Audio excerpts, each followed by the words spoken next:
Thank you so much for the kind words. And this actually puts a little pressure on all of us here because I was just told that last night there was a great musical performance by Shah. And suddenly, the first session of us, what we are going to talk about will definitely be music to your ears, may or may not. That I'll leave to the expertise of these gentlemen out here. But a fair amount of pressure. Let's hope the energy keeps going here as well, just the way the energy of the Indian markets have been going. You know, these guys here need no introduction. They've been around in the markets for so long, and they've lived through multiple events in the market, multiple occasions where the markets have seen big declines, etc. The last 8 years itself that we see, we just ended 2023. The Nifty gained 20%, the 8th consecutive year of gains that we had. And if you compound, it's 13% over 8 years. The only index in the world to gain for 8 consecutive years was the Indian index.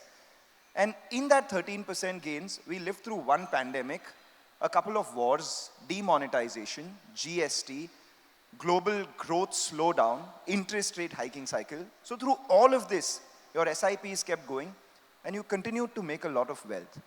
Raamdeo ji, Nilesh bhai, Deven bhai, the first question is that everyone believes this is the decade of India.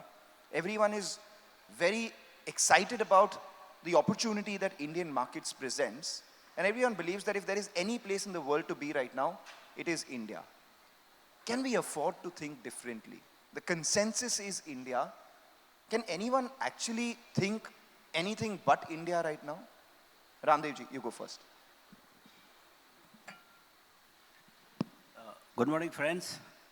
I think, so this is time for India. Clearly, I've been bullish for the last 40 years, so it's not about this decade or anything like that. So it's nothing new for me. But actually, this Amrit Kal thing, actually it looks like that. This is I'm not a macro economist or anything like that. So to say that this is for India's time and things like that, that those aggregate GDP growth rates, 7%, 8%, that I don't understand that much. But I can tell you one thing, this is the time for Indian capital market. This is a decade of Indian capital market. And why I'm saying that, if you see yesterday number of demat accounts opened was 4.2 million. It is the highest ever. 31 million for last 12 months. This is a record, and we have touched almost 139 million. This is the biggest economic event after, I would think, in 1992, the delicensing which happened in Manmohan Singh's time, where the liberation started. I think after that, in my mind, nobody else thinks like that, but I think this is the biggest economic event happening, and it is not done by anybody. It is just a confluence of certain things which happened at the time of COVID, where KYC norms were taken off and it became digital onboarding and the digital infrastructure and then options and all kinds of things possible. We started getting, instead of 3 or 4 lakh accounts, we started getting 40 lakh accounts from 2020. And yesterday also we got last month also we got 4.2 million. From 30 million we have come to 140 million. This is the biggest dance of capitalism anywhere in the world, and this is going to become bigger, much bigger. It is 130 million. My sense is we are heading for 260, 270 million, and who knows, probably it might be 500 million. And I don't know, in fact, I would like to ask whosoever, we are actually the grandfathers of the market. Like, whom should I ask like? So I was asking Deven bhai, where is his uncle Kishan bhai? This is the time to go and sit on his feet and ask him how this entire thing is going to shape up. Of course, it is going to become so big, it's not going to be funny. And it is going to, and whenever bull markets become very big, this is the time to remember Harshad Mehta bull run, when the market index, in the history, I don't think anywhere it has happened. In 19 months, it went up by 7 times. So I think in the next decade, we are going to repeat that. Good thing is there is a SEBI, there is a digital infrastructure, there are all kinds of controls are there, regulators are right on top of it. So we are going to have fantastic time, and this is going to be the age of capital market. I don't think there will be any capital market in the world which will be as exciting as India. So we'll talk more about it, but I think I would like to keep your bullishness under control. Well, You know, 14 crore demat accounts. I was just doing some math. We have around 6 to 7 crore mutual fund investors. Our population is around 140 odd crores, so we still are just 10%. In the US, 48% of the population has access and is invested in the capital markets. For perspective, we have 50 crore OTT users. Everyone who watches, streams content on their smartphones, we have 65 crore smartphone users, and we have also 30 crore UPI users. So obviously, you know, this number that Raamdeo ji is talking about, 26, 27 crore, maybe going all the way up to 50 crore demat accounts is not very far-fetched. Last month, the market's turnover increased by 32% month on month. Just in 1 month, markets grew by 32%. It's crazy. I mean, we need to be really careful. This is like, I don't know, Nilesh bhai must be having a little better view. Ask him, he's a guy with a sane voice, I would say. Nilesh bhai, you know, what does your sanity, voice of reason speak about this sort of quote-unquote insanity in the market, so to say? So Mangalam bhai, do you believe in proverb, Jako rakhe saiya mar sake na koi? Yes. So I'll prove to this audience that one, there is God upstairs and he or she is an Indian.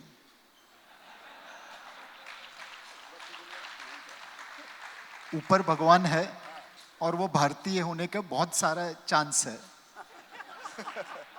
So let's look at first.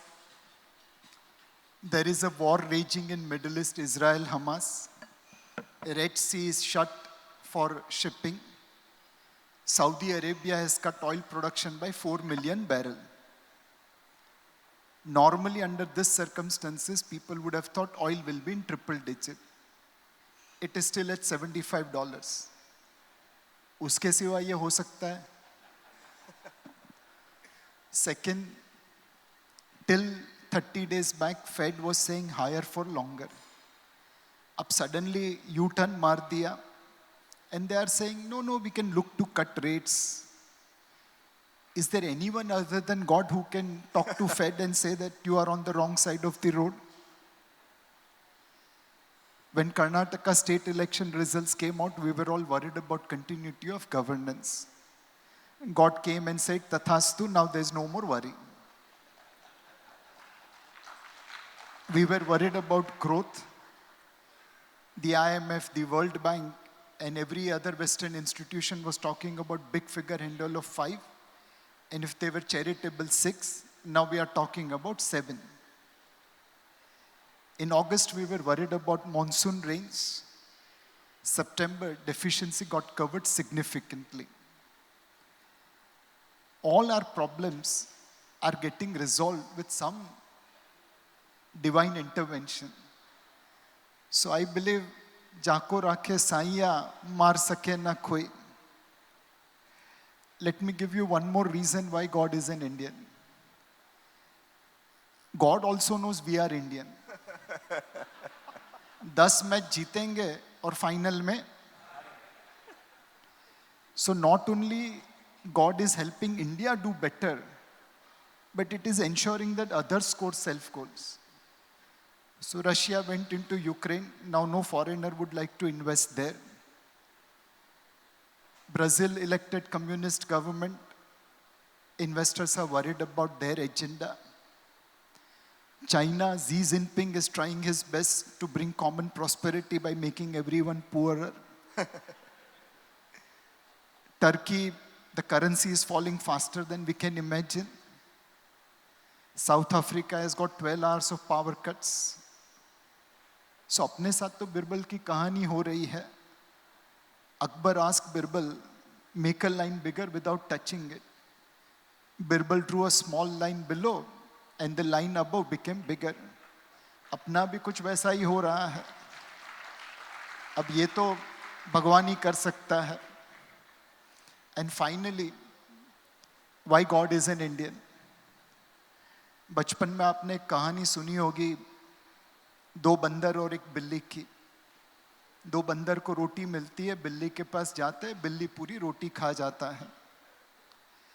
पहले हम बंदर थे, हमारी रोटी और खा जाते थे. अब हम बिल्ली बन गए हैं, दूसरों की रोटी खा रहे हैं. सो एक साइड पे रशिया और यूरोप, रशिया एंड चाइना है, हम उनसे सस्ता ऑयल लेके आते हैं. दूसरी साइड पे अमेरिका और वेस्टर्न यूरोप है, हम उनसे जेट इंजन बनाने की टेक्नोलॉजी लेके आते हैं. तो बंदर से बिल्ली बन गए, भगवान नहीं किया होगा ना. आप बताइए मंगलम भाई, जाको राखे साईं मार सके न कोई. वेल इसके आगे मैं क्या ही बोलूं, पर मैं एक बात कहना चाहूंगा कि अब तक हम ग्रैपल कर रहे थे स्टॉक मार्केट में बुल, बेयर, डव और हॉक को लेकर. आपने उसमें बंदर और बिल्ली और डाल दी. तो बट यू नो, जाको राके साइया मार सके ना कोई. At the same time God helps those who help themselves, right? What do you think with all of these things? Everyone is talking about positivity in India, political stability, growth looks good, capital market is in our favor, there is no other alternative in the world for foreign investors to invest. How much of that is already in the price? हम stocks देख रहे हैं 15-20 दिन में double हो रहे हैं. हर रोज कोई ना कोई फोन यही करके बोलता है क्या लेना चाहिए, और कोई किसी आइडिया के साथ हमें कॉल करता है, हम बोलते हैं नहीं वो ठीक नहीं लग रहा है. 4 दिन बाद वो 40% ऊपर आता है, कॉल आता है कि देखो मैंने बोला था ना. IPOs are being massively subscribed. The amount of people who are talking about the amount of money that they are making, there seems to be a bit of froth as well. How do you navigate through this froth, Deven bhai? Well, first and foremost, I agree with Raamdeo ji and Nilesh, and the point that he has made that the God is Indian, I think it is proved. The God has sent his representative to India, who is running the country today, and he has made the difference. Which country of the world has put up a roadmap for 2030 to spend 142 lakh crores on infrastructure? I don't think that anybody else is even thinking about it, where to spend money.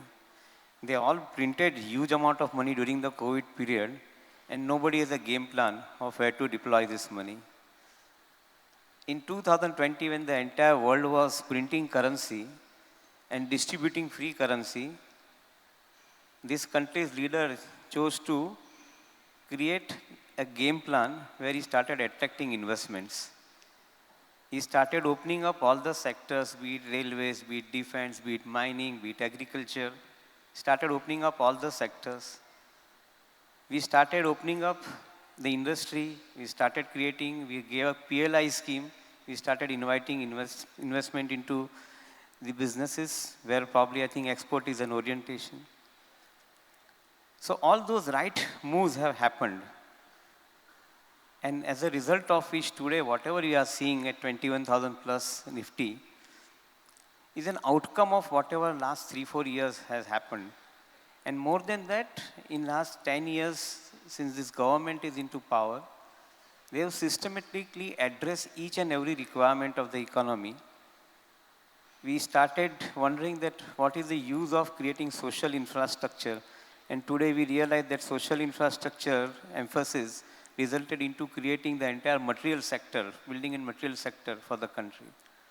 So frankly speaking, I think this particular move is likely to continue.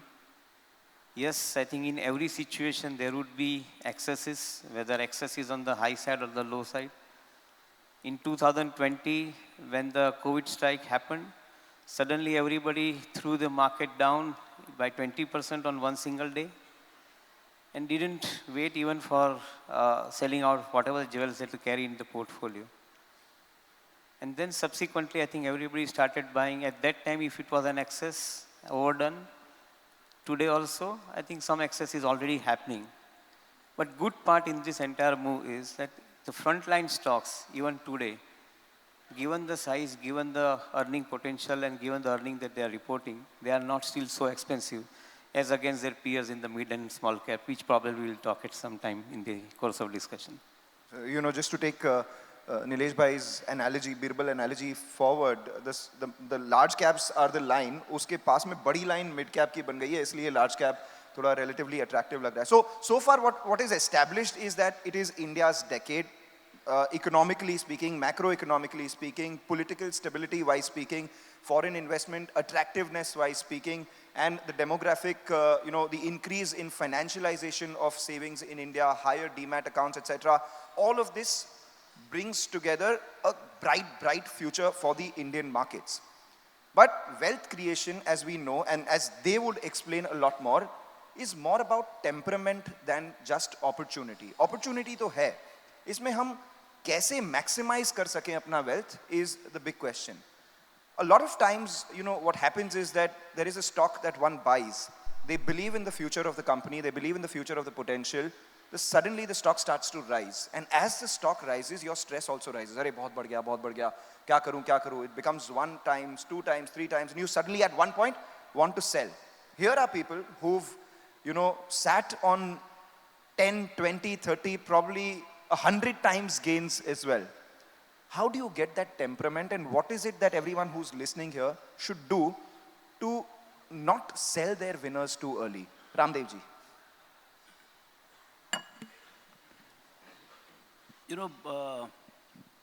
This getting temperament is a matter of, kind of experience. But I think understanding how you actually build your wealth, that is very important.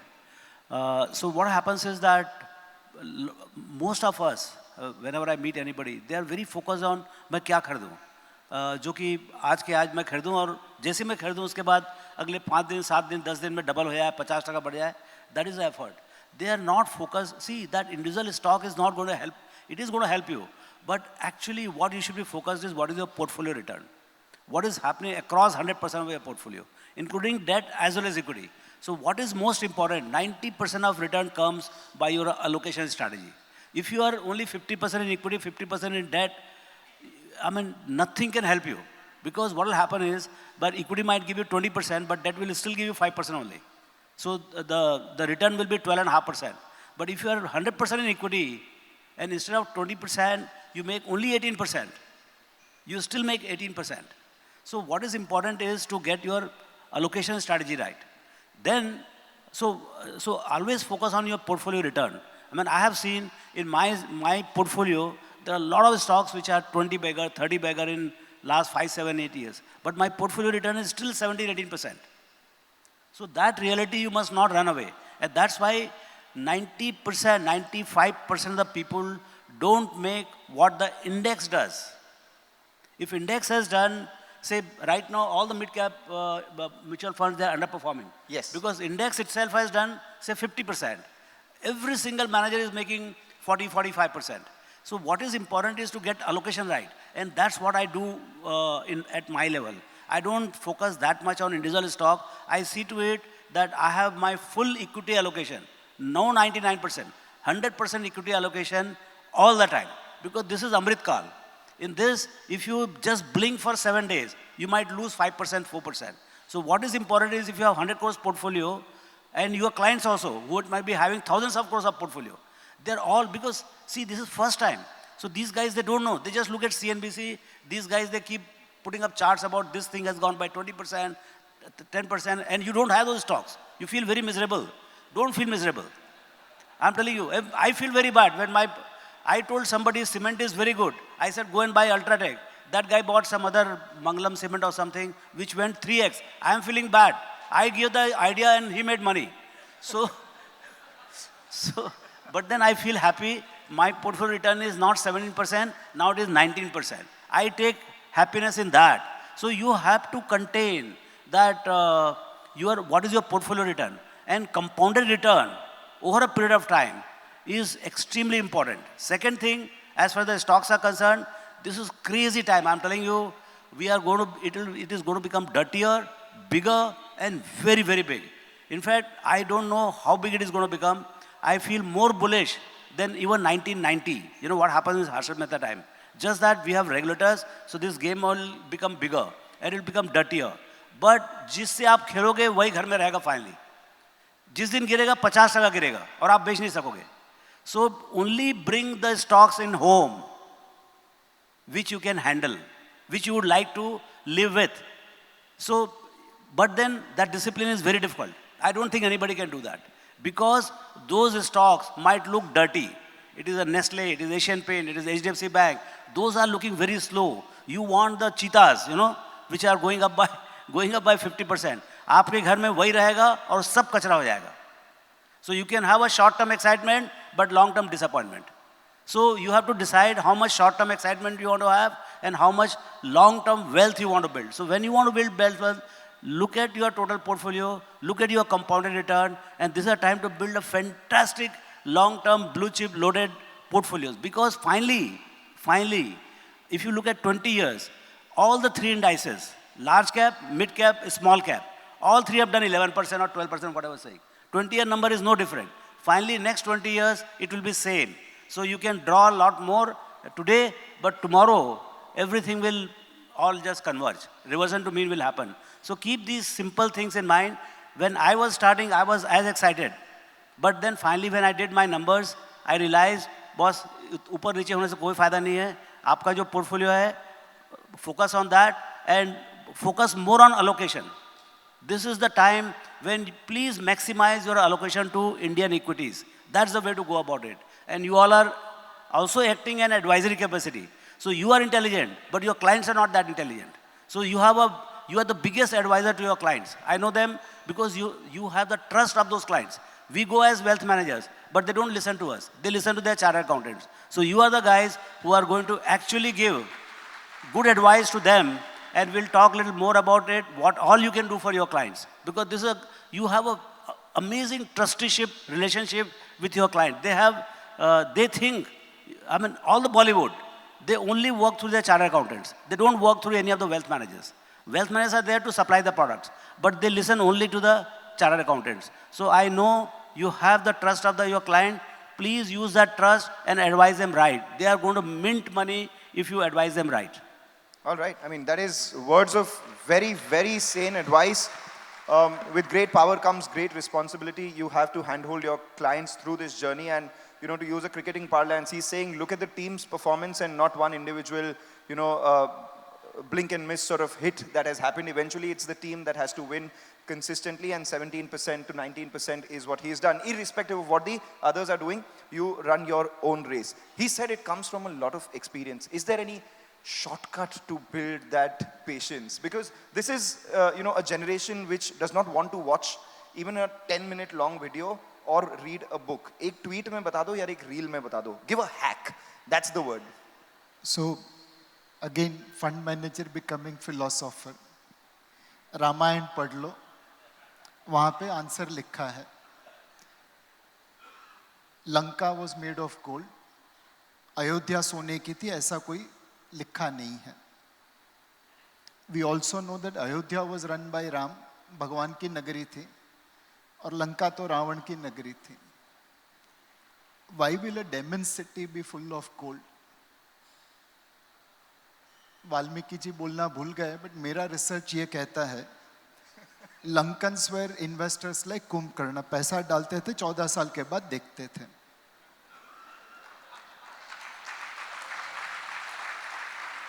और अयोध्या वाले हमारे जैसे थे, सुबह शाम trade करते रहे, तो भगवान की नगरी में भी सोने की लंका नहीं बसा पाए, और इन्वेस्टर बन गया तो दानव की नगरी में भी सोने की लंका बस गई. तो बस रामायण पढ़ लो, जवाब तो लिखा है. All right, now you don't even need to read the Ramayana. What he's basically said is invest and sleep for 14 years. The markets, the macroeconomy, everything. But as Raamdeo ji mentioned, अच्छे quality के shares में. Definitely. See, I'm telling you now, this is the market where companies can go wrong. They can incur loss, but you will not incur loss. The bad results come, stocks don't go down. So you are always right. That's the kind of market it is. If Vodafone can also trade at all-time high, I hate to name here, but... By the way, these are, just a disclosure here, all the names that are being discussed here are not investment recommendations. Please speak to your financial advisor. Please read all the scheme-related documents carefully before investing. And none of these are advisors. They have perhaps given this to their clients or in their personal account, etc. as well. I hope all the disclosures are done. Please go ahead. what I was saying, I forgot. You said that a lot of... He wanted to take Vodafones to the new highs. He said that investors won't lose money even if companies lose money. You know, he said asset allocation is extremely crucial. 100% of your allocation should be in equity. As we speak right now, do you think geographical diversification at any point is necessary? While allocation in equity is 100%, should allocation to India be 100% as well? Or now, with the government norms that have come in, 10 to 15% should be, put in other geographies as well, just in case? So if $3.5 trillion economy is showing the signs of moving to $10 trillion economy by 2035, I would simply think that in your own territory, there are opportunities which are being created. If the similar amount of opportunities are available elsewhere in the world, then why not? But which countries in the world, I think, are giving you this kind of opportunity? As Nilesh bhai explained earlier, each and every other country has got one or the other problems. Fortunately, out here, we have laid down the roadmap where we are showing the growth. The growth trajectory is being laid down already. So we are showing the growth. And if this growth is available, I will have to remain absolutely convinced about, I think, grabbing this particular growth. Why should I distribute my assets somewhere else when I see the opportunity out here fully? There may be risk, there may be some amount of disconnects in between. It is quite possible. In last 30 years, 35 years of my association in the capital market, I have seen various ups and downs. After Arshad Mehta fall, market rallied. In 2000, I think market tanked because of the Y2K problems and also dot-com related problems which happened subsequently. And I think in 2020, we had the problem of COVID-related fall across the globe. So each and every situations have come, have gone. Frankly, I think if you are convinced with your investment approach, I think you make money, tons of money from equity.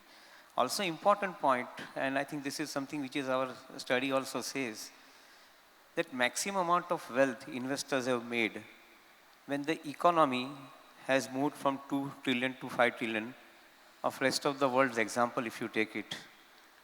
It took China about 5 years, between 2004 to 2009.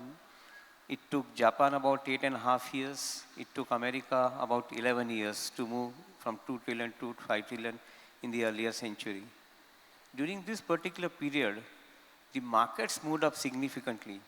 China market moved up by about 4 times. Japan market moved about by 8 times. American market moved about by 11 times or so, or 15 times. So I believe that I think when we are at the threshold where we are moving from $2 trillion economy to a $5 trillion economy, the maximum amount of wealth is being made during this particular period. And it would be silly to not, I think, stay focused in the economy which is giving the potential for growth at this point of time. When मंगलम भाई, अपने को तो वो गाना गाना है, घर आजा परदेसी. आप बोल रहे हो यहाँ से बाहर भेजे, अपना प्रॉब्लम है बाहर वाले को अंदर लाना है.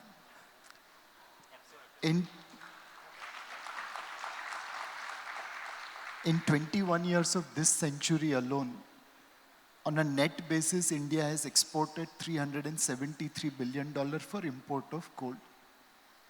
साल का 1000 टन इंपोर्ट करते हैं, 300 टन ज्वेलरी में एक्सपोर्ट करते हैं, 700 टन कहाँ जाता है इनको ही मालूम है, बाकी किसी को नहीं मालूम.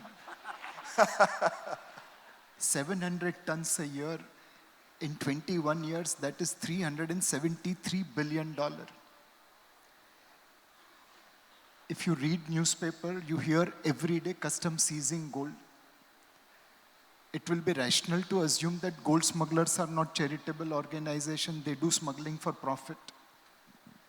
Based on the gold which is seized by custom, the annual run rate to break even, not to make money, is $7 billion. If you go to airport, and when you see people going to Dubai, Singapore, they go with gross weight of 50 kg. When they come back, they are like Bappi Lari with 55 kg gross weight.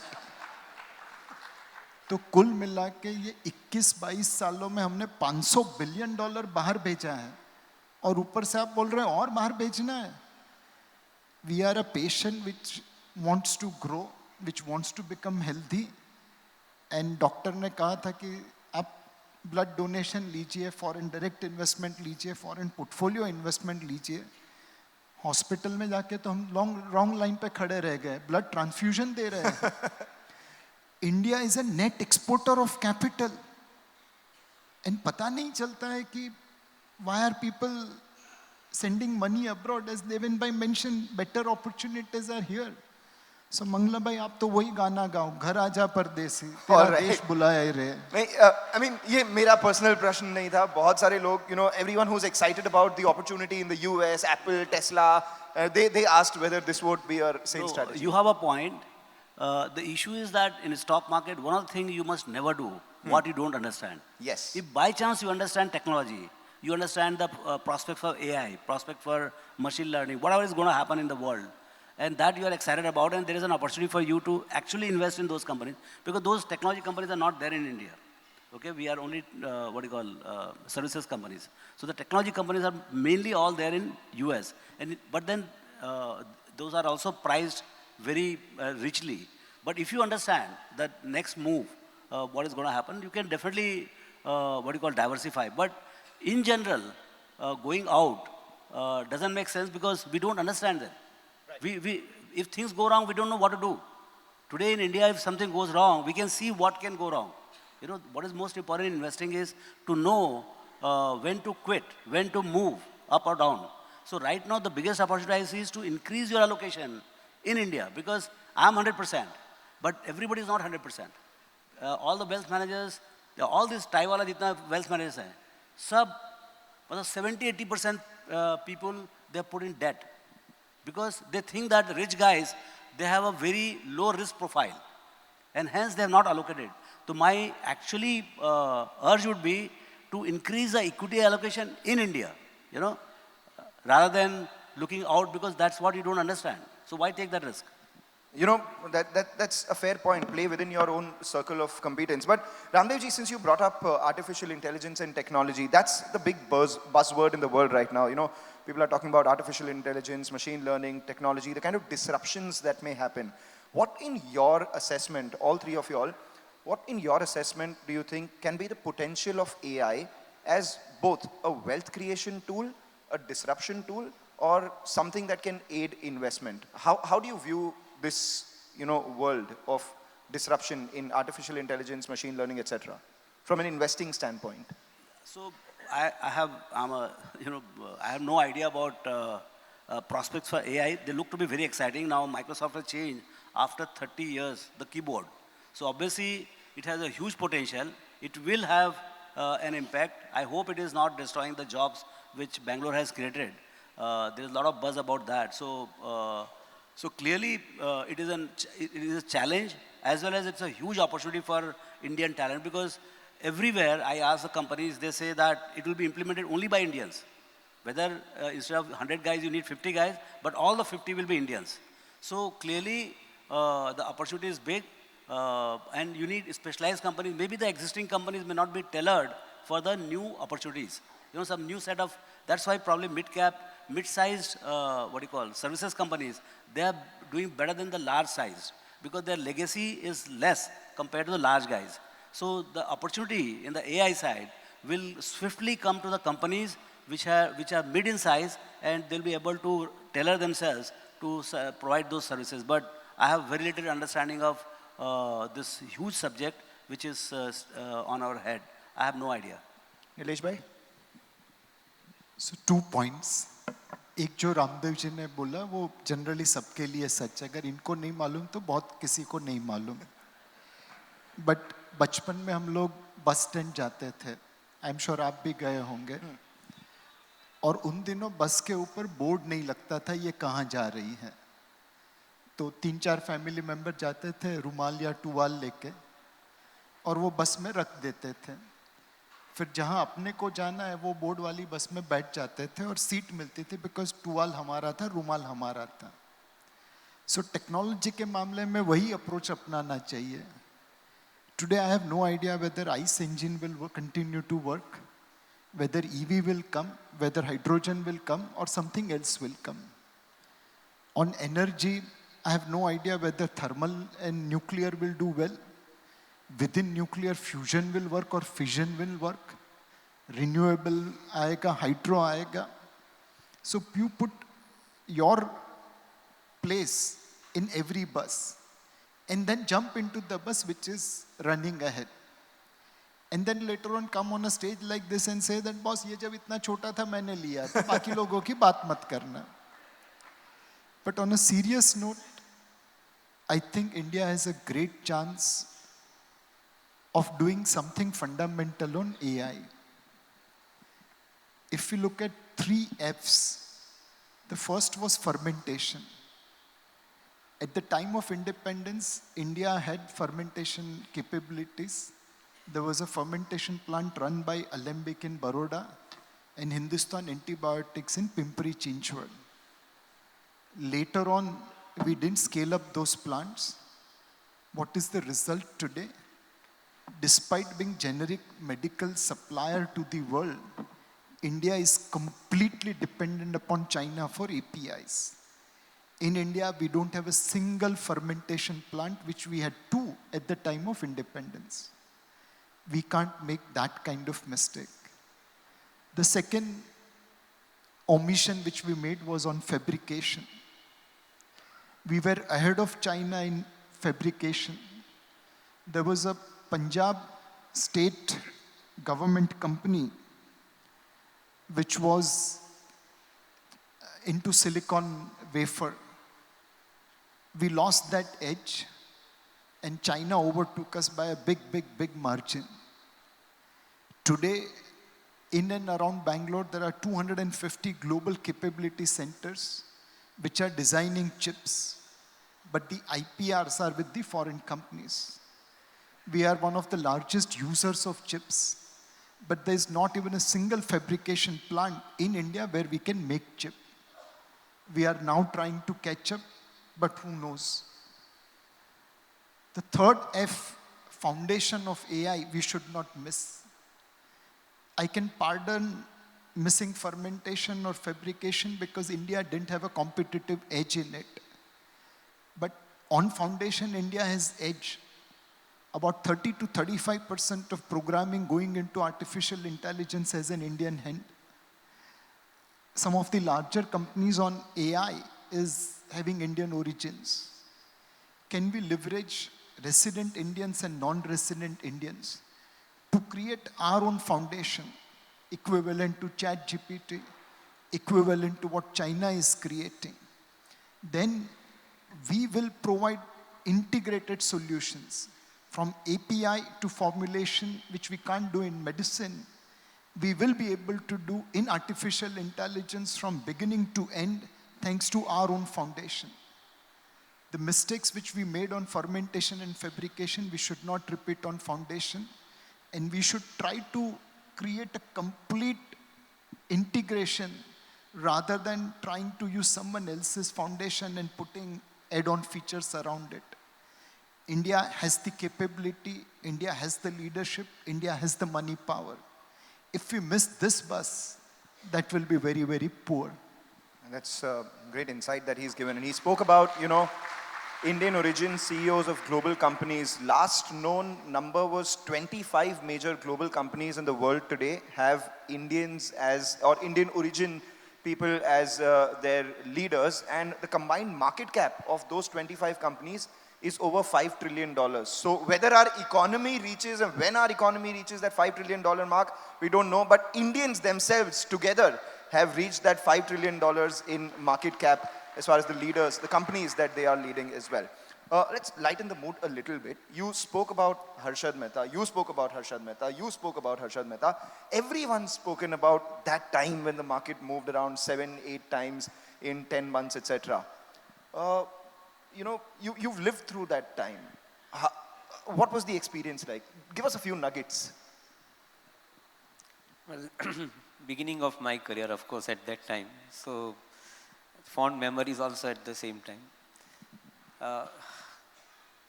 1992 period it was, and I think somewhere in 1990, 91, I think this entire euphoria started of valuing the business based on the underlying assets.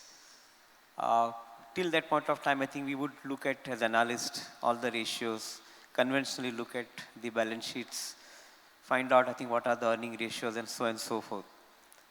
Here came a theory wherein they said that I think these assets are underpriced, they are not reflecting the true price, and as a result of which they should be revalued, they should be valued differently into the marketplace. And that's where the entire euphoria started. Whether these assets are sweat enough or whether these assets are producing enough, I think that was not the consideration. Consideration was put money behind this asset because I think they are undervalued. So that was the memory which I carried, and subsequently whatever happened to that, I think is a result. But the fact remains that I think somebody showed a path to look at things little differently. Whether it was right or wrong, I think we can all be judgmental on that aspect. But the fact is that I think somebody showed that particular path. So that's a memory that I would like to share here. Right? Someone tried to think different from everyone else, and as a result of which, whatever happened, happened. Keep judgments aside. Any of your memories? Yeah, so again, it was beginning of our career. We didn't have any money. The real thing is that in 1990, we just bought the membership and we had no money. In fact, we were negative because that 25 lakhs we paid, so that was from a little bit of borrowing and all. And when the Harshad Mehta Bull Run started, in fact, the Dalal Street Journal, that magazine, they used to write, can Sensex cross 1,000? In fact, I wanted to grab that copy and show them people. You know, there used to be massive thing. 800 would be Sensex, and there'll be a massive cover. Can it ever cross 1,000? Here, everyday movement is 1,000 now. Yes. Okay, so that's the kind of thing. I mean, Nifty will also move 1,000 points in a day at some point of time. Yes. So this is just 25 years back. So at that point of time, and then, I mean, we had very little knowledge. There was no research. I was reading balance sheets a lot, but, and then the market moved away from the conventional thinking, what he said, replacement cost. So ACC and all, they were valued at, I mean, maybe 0.2 book, 0.3 book, because returns were not there. It was not based on earnings potential. They said breakup value of the assets, which, I mean, you can do some steel companies, entire township you can value it on the breakup value, and you can come around with some crazy number. But that doesn't matter. What matters is actually earnings potential of the companies. So, but then market got into that frenzy, and market went up from 10p to 65p. That was a mistake. If your corporate earnings keep tracking, still the bull can survive. So, so the real enemy of any bull market is the excessive valuation. Finally, that is what is going to get corrected at some point of time. When, how, that nobody knows. So that time, market went from 10p to 65p in 18 months flat. We used to buy stock at the beginning of the Valan, and Valan used to be T plus 15 and used to get settled T plus 21. We are talking about T plus 24 hours right now. So that's the difference. You can't take it very forward. You have to pay on the very day. So those are controls which were not there at that point of time. And that's why things became very excessively speculative. And then in next 18 months, we made from literally nothing 30 crores. That is the kind of money you can amass. And that is the potential this time also.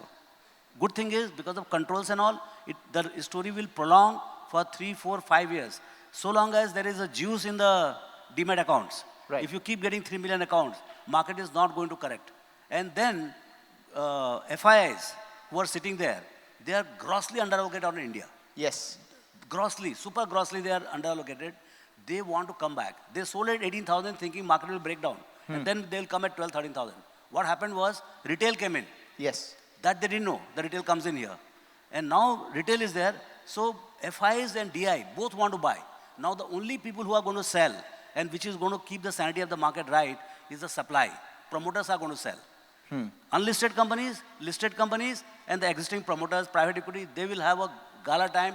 So all the iBankers, all the advisors like you are going to have a fantastic opportunity to tell your clients to raise as much money they want to raise in terms of equity. Once you have the equity with your clients, debt will line up. All the banks will line up to give you money. So I think that will churn the economic cycle of the country. So this is an opportune time for all the large unlisted companies, well-managed companies to come in the public because they want to leave legacy. They want they want to make their company live beyond themselves. And the only way it is possible is not by giving to their sons and daughters. It is by listing the company and separating the management from the company, ownership and management of the company. And that, unless you advise, they are not going to do it. They think that it is right not to get listed. But it is absolutely wrong, I'm telling you. They must get listed, and this supplies, they will come. Whether you advise or not, they are going to come, because the valuations they are going to get is going to be mind-blowing. So I think supply side, doors are open, and it is going to be, I just read, I think last year, iBanking revenues were about $1.83 billion, which is Yes. all-time high. It will go 10x in next 5 years, believe me. And some of that must come to this hall. So this is a terrific opportunity for this community, and that is the only thing which can keep the sanity of the market right. Of course, there will be some bad guys. They will take unbelievably large amount of money. Yes. But for the good guys, this is an opportunity to raise money and not think about 200-bedded hospital or 2 million tons of cement plant. Think about 20 million tons of cement plant. Think about 2,000-bedded hospital. This is the time to do it. So I think... Well, he's laid out the target for everyone out here.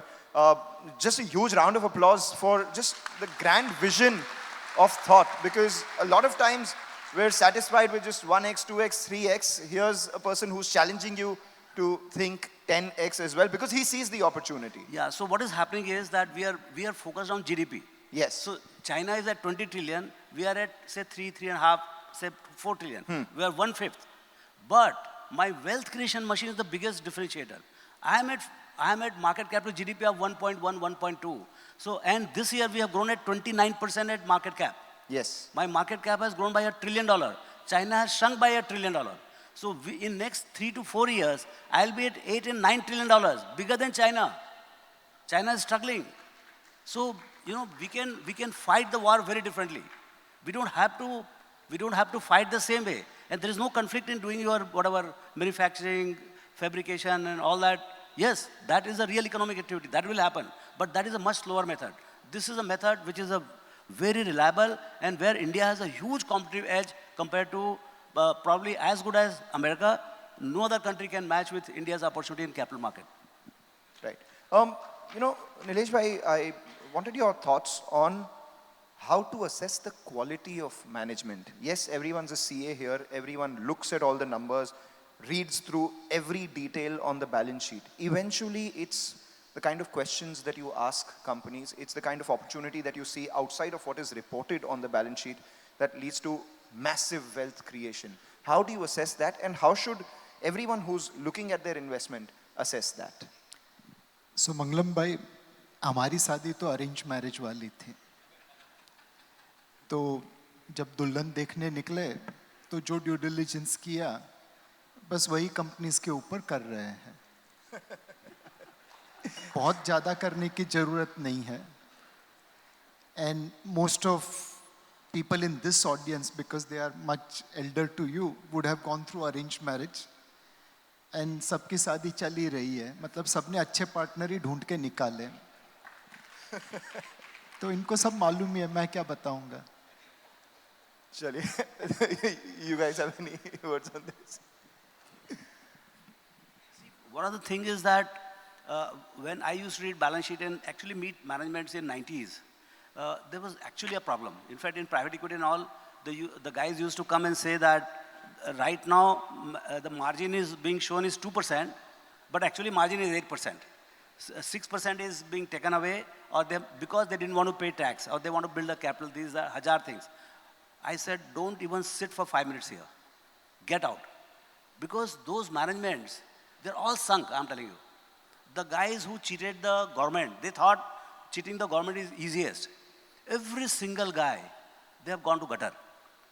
And now, actually, most of the corporates are more honest than Tatas and Birlas, I'm telling you.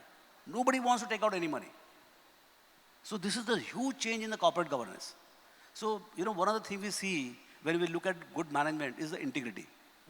Because if there is, see, if Nilesh bhai says, Ramdev ji आपको बाकी सब देख लेना, management ईमानदार है. इतना बोल दिया ना, हमारा 90% काम खत्म हो गया. Because from the data I can figure out how good is the business, whether I like the business or not, what is the growth potential, that I can see. But I don't know the integrity of the management. Somebody has to say who's there for 20, 25 years with them. And this entire community has taken care of their entire personal filings. Whether they mix up the personal expenditure with the corporate expenditure, whether there is a die-hard honesty about paying taxes. Because one thing I don't like, any corporates, those who don't want to pay tax, because government is the easiest to cheat. And there are enough officers who are willing to help you cheat them. Yes. And we all are part of that. So the guys who actually, the companies which cheat, they have no place in the stock market. And they will not belong, they cannot create future for themselves, they cannot create future for the nation also. So that is the most important thing, the tax integrity. So once there is a integrity, then you have to figure out the competence of the management in their own business. That you can figure out from the data. Yes. Then the growth passion. So we want to meet the management to understand the passion, कितना दम है अंदर, कितना आग है अंदर.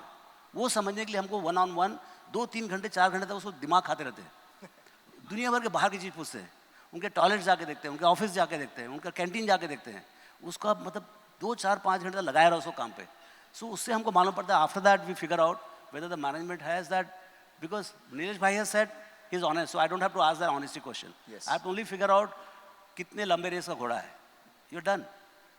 Well, this is great nuggets for all of you CAs here as well. Matlab, aaj you all have a to-do list instead of a to-buy list. Everyone came here thinking these are the 5 tips we will get, we will buy these tomorrow and then suddenly we'll become wealthy. But no, instead you have a to-do list. The to-do list is being, advising your clients about staying in the equities, advising your clients about not moving in the excesses of the equity markets, being happy with that 17-19% good quality stocks. And thirdly, advising your clients on not trying to cheat the government as well. So these are the pointers that you all have on your to-do list.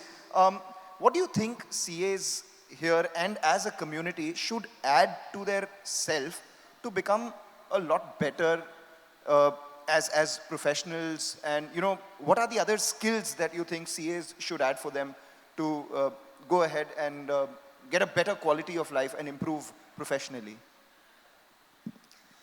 Well, almost I think everything is known to them. Everyone knows about, I think, where exactly the shortcomings are in their environment. I think today's time is about doing some amount of reskilling, upskilling. Gone are those days when we did our CA at that point of time, what way we used to practice, what way we used to do audits. I think today those days have completely changed. In fact, I think before entering into this hall, we were just discussing this particular subject, that how about Institute of Chartered Accountants create a standard program for every different industry vertical, wherein they provide the CA firms to carry out the audit using that particular program. Because every different vertical has its own uniqueness in the industry. And it is the institute which has the ability to think about it and create a kind of a program wherein probably you can help the entire community, all the stakeholders at large, into this particular program. The mistakes which otherwise would happen during accounting, the mistakes which otherwise would happen during the auditing, and then it would requiring, I think, the peer audits and the other issues like NAFRAs and all. I would think that this is the time when probably you have to reinvent. You have to reskill yourself. And this is what I think you can do best, because you have got the requisite thing in you, that is the experience.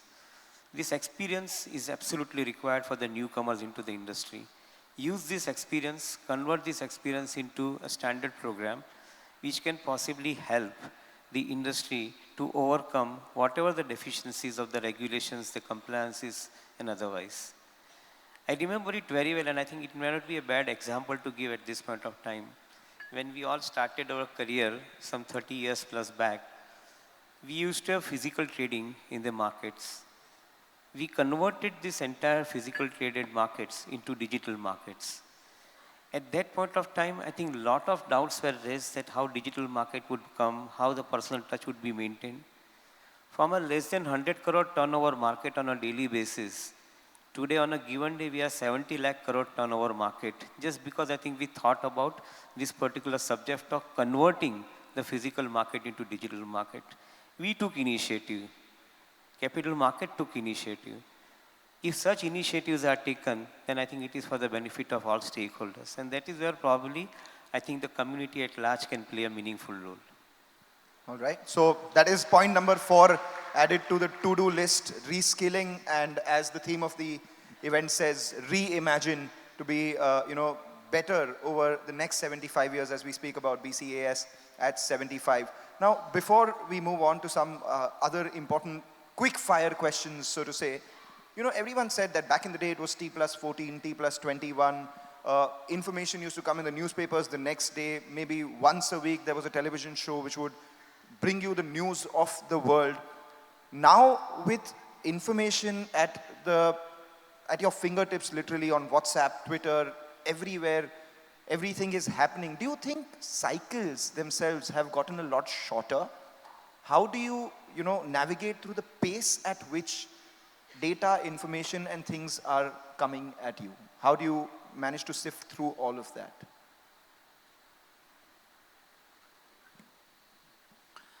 Yeah, I mean, when you look back 25, 30 years, maybe 40 years, I've been doing research from 1983. So things have changed a lot. I mean, we used to buy odd lot shares to get balance sheets at home. In fact, I started my career, the weekends used to be for collecting balance sheets. I used to go in my bike and one of the odd lot dealers in Andheri East and pick up 30, 40, 50 balance sheets every week and read the whole thing in next week. So balance sheet was a kind of a thing. Today, on money control or a whole lot of apps are there, literally free. I mean, the free version itself is so powerful. And if you pay by Indian standards, 3,000-4,000 rupees subscription gives you all the features, money control, your screener and all those kind of things. So I think really, truly, research is at fingertip. The issue is you have to read. How to read the data which is flowing. And that is not available on fingertip. That you have to read. So I must have read maybe 200, 300 books on investing and management and all. That is what is going to be the differentiator. You have to understand how to read the data. Earlier data itself was not there. Now there is too much of data. So what to discard and what to actually grab. And actually the data analytics, the AI and all those kind of things is more about finding gems out of those huge big data. And everything is there in the data. So I think really now upskilling yourself in terms of, I can't tell anything about the profession, but as far as the stock market is concerned, you have to read. That is the only going to be the differentiator of you versus others. Because everybody knows the price. The funny thing about the market is, everybody knows the price, nobody knows the value. Wow. Yes. And this profession is blessed to know accounting. Most of the guys, those who are not chartered accountants or cost accountant, they don't know accounting, let me tell you. They think that they have been taught in MBAs, the cash flow and those, but they don't understand accounting. They don't know how the blood moves across the system. That only CA pass, not fail. First day, first paper, 40 marks question, I think that does everything. Incomplete accounts. So, I mean, I had tough time passing that, but I think the way chartered accountants understand the language of commerce and then use that and understand the theory, because the concept of value, what it was in 1950, what it was in 1990, what it is today, what it is going to be 10 years henceforth, is going to change, is changing. Zomato today is valued at 1 lakh crore plus without making profit, is not possible, was not possible 20 years back. So these are all changing times because your computing power is a lot. You can compute, compound for next 25, 30 years. You get the spreadsheet from the analyst for next 25 years, which was not possible earlier. So you have to keep pace with that. You have to read and read and read. So we'll remain a student as ignorant as we were in 1985. So that's the beauty of this market. Stay hungry, stay foolish, as the legendary Steve Jobs said. You guys were all expecting tips from these guys, right? So let's ask them tips, not stock tips. The top 3 books that you think people should read here. Well, I do read a lot about the industry these days, and my reading confines, I think, to industry reading. But one of the book which I have started rereading, which I read about 3 or 4 years back, is Management Principles of Lord Krishna. This book is, I think, a very simple book actually if you look at it, and I think some of you may have read it as well. What I like about this particular book, on one side of the page, I think they explain, I think, principles from Bhagavad Gita. On the other side of the page, they narrate it beautifully about how it practices in our environment. And that leads you to, I think more about how exactly you can improvise yourself. So these days, I'm again reading this particular book. Management Principles of Lord Krishna. Raamdeo ji did say that, people know the price, they don't know the value. A lot of times, the value that has been generated out here with the insight that everyone has said, right from speaking about data coming in from the Ramayana, Valmiki ji thinking about investing and management principles of Krishna. Definitely ज्ञान की गंगा यहाँ पे काफी बहुत ज़्यादा value है यहाँ पे. अगर it's all up to you as much as you can absorb from them. Your book that you would recommend to all of them here? बस एक खाली व्हाट्सएप यूनिवर्सिटी के ग्रेजुएट मत होना. क्या नहीं होना is as important as क्या होना है. आजकल अगर आप मेडिकल डॉक्टर के पास जाए तो वो लोग के बाहर एक बोर्ड होता है, आपकी गूगल डॉक्टरी यहाँ पे मत करना. The same thing is applicable in capital market.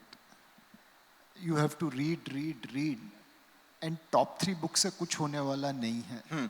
As Ramdev ji mention 200 book पढ़े उसके बाद भी हमें लगता है हमें कुछ मालूम नहीं है. एंड सामने जो बंदा बैठा है वो व्हाट्सएप पढ़ के आया और फिर हमें ज्ञान दे रहा है. तो यू हैव टू रीड. समंदर पड़ा है, जितना पानी निकाल सकते निकाल लो. समंदर तो फिर भी रहेगा ही रहेगा. एक 1000 स्टेप की जर्नी भी एक स्टेप से तो शुरू होती है. तो अगर आप उन्हें वो एक स्टेप दे दें तो हो सकता है. Self realization that I have to read 200 books and I can depend on Nilesh भाई for 3 books. Incredible. Raamdeo ji, after what he has said. After Nilesh bhai, what do I say? But one book, see, depends on where you are there in evolution of understanding value. I'm telling you, this qualified CAs are the best guys to figure out value of the company, not the price. Price market gives you. And this is one market where 100 rupees stuff can be bought for 10 rupees and 10 rupees stuff can be sold for 100 rupees. You have to figure out, is 10 at 100 or 100 at 10? And that can come only by reading a lot of books. Some of the books which I really enjoyed, and it's all-time classics, I give it to the guys who start as a trainee with me. The first book I say is read Common Stock, Uncommon Profit by Phil Fisher. That's one book. Don't read one time, read 5 times. Second, right. Snowball as a biography of Warren Buffett. I mean, he was as poor, probably he came up much harder than us. And how he became in one lifetime from 0 to a trillionaire. There is a real chance for all the young guys, you are the next generation, to become, forget about billionaires, multi-billionaires. Yes. Actually, now the time has come, new billion is a trillion. I mean, 1 or 2 kids can think of becoming a trillionaire in this lifetime, provided they have the right attitude and right mindset. So the snowball is one thing which is very good. One book I read very recently, right on top of mind, the book on which we did the wealth creation study this yes. time. The book Strategy Beyond Hockey Stick. That book is also very good. Very good to figure out which company and what all you should look at. I mean, these are newer ways of looking yes. at things. But there are tons of books and you can get ideas from. I mean, what you want to learn, based on that you can go and search and then the books will come and you can read those books. All right, so you have some book tips as well. The other thing I wanted to know from y'all is, because you are always hungry to learn, always nimble-footed, what in the last 3 years you've learned that has changed you as an investor? Some 1 or 2 things, 1 or 2 qualities you thought that, okay, this opens my mind up to newer opportunities. Given the fact that you are so always hungry for knowledge, in the last 3 years, what has been the new perspective that you have got that has changed your thought process towards investing? Or maybe veered it, nudged it in a different direction? Allocation of capital. I think this is one subject probably has given us good amount of confidence as to where exactly the companies are allocating capital, how exactly they are allocating the capital, from which resources they are utilizing for allocating those capital. In fact, a profound realization has come that those companies who remain positive cash flow, surplus, I think, on cash flows in investing, they have actually compounded the wealth of investors far better than those companies who have over leveraged themselves and created an excessive amount of asset base. So I think this is one realization which I believe that it is not ending, but I think we keep on improving on it. I think how exactly different companies in different businesses, they employ the capital. Like these days, I think the EMS businesses, consumer businesses, which have actually, I think, started moving and moving very fast. Thanks to the PLI schemes of the government, I think this business has come into a proper limelight. Of course, China had the examples of Foxconn. In India, the Ambers and the Dixons have actually started, and they've started beautifully well. What they do and what we realize out of them, they are probably, I think, making a smaller profit, maybe 2.5%, 3% kind of EBITDA margin businesses. But they sweat their asset a lot, and the asset to turnover ratio probably remains on the higher side. As a result of it, their ROCs would probably remain on the higher side. So what one finds that I think when they have the market in front of them, the customers with them, and they deploy the capital, they see to it that the capital returns back to them in a span of 3.5 to 4 years' time. This is possibly giving us, I think, good amount of conviction that when the capital is deployed well, when it returning well for the investors, it ultimately creates a huge amount of valuations. This is one realization that we are basically finding ourselves good with. Thanks. Nilesh bhai? So learned two things. One, in last 8 years since I'm CEO of a business, and last 1.5, 2 years. When I was chief investment officer and I was meeting company, I was telling them you should do 1, 2, 3. And when they didn't do, it was very annoying. कि बस इतनी simple चीजें करते क्यों नहीं हो? This is what will create value for you. मुझे लगता था लाइफ एक्सेल शीट पे बन सकती है, चल सकती है. जब खुद सीईओ बने तब पता चला कि लाइफ कितनी डिफिकल्ट है, कितने मेहनत करनी पड़ती है और क्यों कई चीज जो होनी चाहिए वो नहीं हो पाती. So one, I have started appreciating limitation of people in a far better manner than when I was just managing money versus when I'm running business. The second, थोड़ा ऐसे स्टेज पे बैठते हैं, टीवी पे आते हैं तो गुरूर आ जाता है, ईगो आ जाता है कि अपने को तो सब कुछ आ गया. तो अपनी भी पतंग थोड़ी हवा में उड़ रही थी. सो जोमेटो का आईपीओ आ रहा था. I thought I should also sit and listen about the company. बैठा, then after the management was out, I told my analyst and fund managers, बहुत महंगा कंपनी लगता है. And they said, sir, आप रहने दो. This will open at a premium. You don't understand this business. I was wise enough not to argue with them, and indeed that happened. Then I said, now I have to prove a point to my boys that I'm not stupid. So Paytm ka IPO aaya. I sat in that presentation. It was very impressive. And then I told my analyst that let's go and be an anchor investor here. He said, sir, रहने दो आप. ये तो discount में खुलेगा. Indeed that happened. Now तो पतंग एकदम जमीन पे आ गई. उड़ाना जरूरी था. So I wanted to learn how to analyze new age company. India में तो मुझे कोई सिखाने के लिए रेडी नहीं हुआ. तो फिर I had to go abroad. बड़ी मुश्किल से एक बंदे को पकड़ा जिससे सीखा how to analyze new age company. And it was a good learning, going back to basics, forgetting what you had learned and reinventing yourself for the future. I think that exercise of trying to figure out how to value new age company, how to understand new technology, that has given a lot of advantage, lot of experience, and hopefully we will convert that into lot of return. So, दो चीज, appreciate limitation of other people. Real life is not Excel. And second, unlearn what you have learned, download your baggage, and relearn yourself. Wow. There is a saying, right? The illiterate of the future is not the one who cannot read or write. The illiterate of the future is the one who cannot learn, unlearn, and relearn. Very well said, Nilesh bhai. And Raamdeo ji, something that you learned over the last 3 years that pushed you in a different direction of thinking?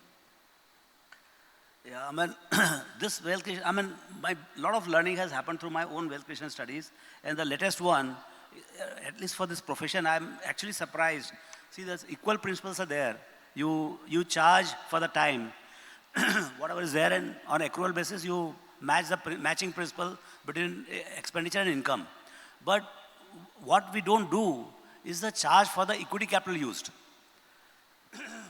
So a company which has, say, the cost of capital is about 10%, cost of equity is at 10%, just keep it 10% for everyone. So one company makes 10,000 crore profit, but uses 2 lakh crores as equity capital.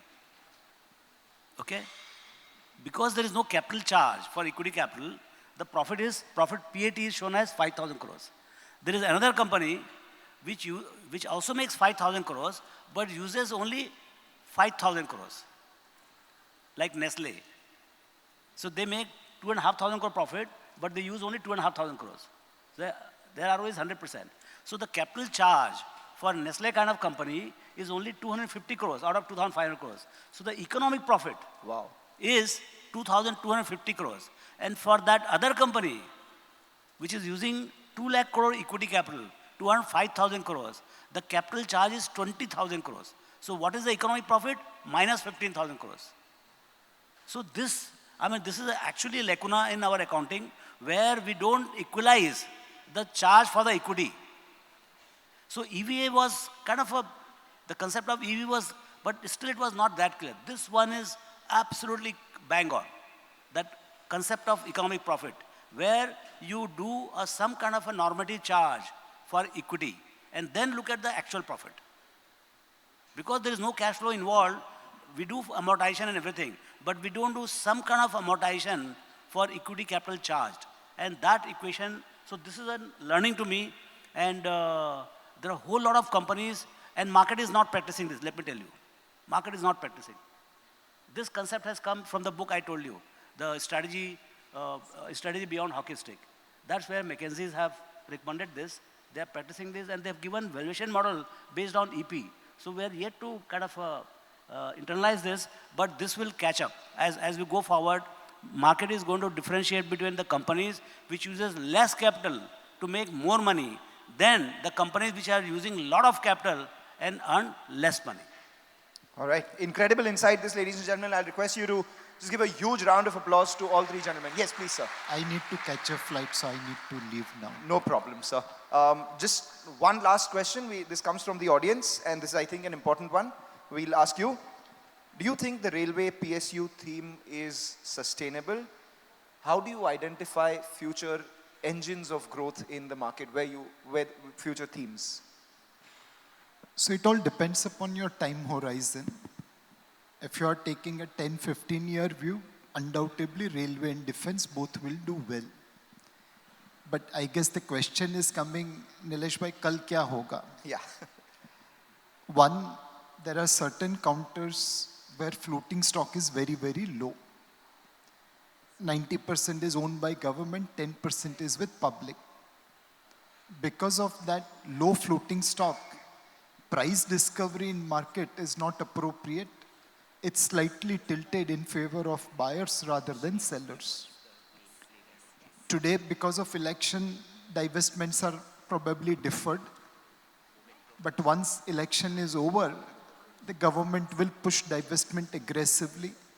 Supply will come. And then we will see appropriate price discovery. So if you are taking a trading view, monitor divestment news and try to sell before those news comes out. If you are taking a longer term view, then yes, in railway as well as defense, there will be opportunities. Companies which can cater local as well as global market, they will do well. Again, this is not a stock recommendation. But there is one company in explosives which today is making explosives which has no sound, only light. That means they have technology to do blast in eco-sensitive areas. They are exporting explosives to the Alfred Nobel's country, Sweden. Now, companies which have technological edge, companies which are catering local and global market, they will do well. But as I mentioned, this is not recommendation of a script. Maybe all the good news is already factored into the prices and you'll have to really take a longer term view. So it's all company specific rather than sector specific. All right, wonderful. We'll let you go on that note. You have a flight to catch. And we'll just ask a couple of questions, the audience questions.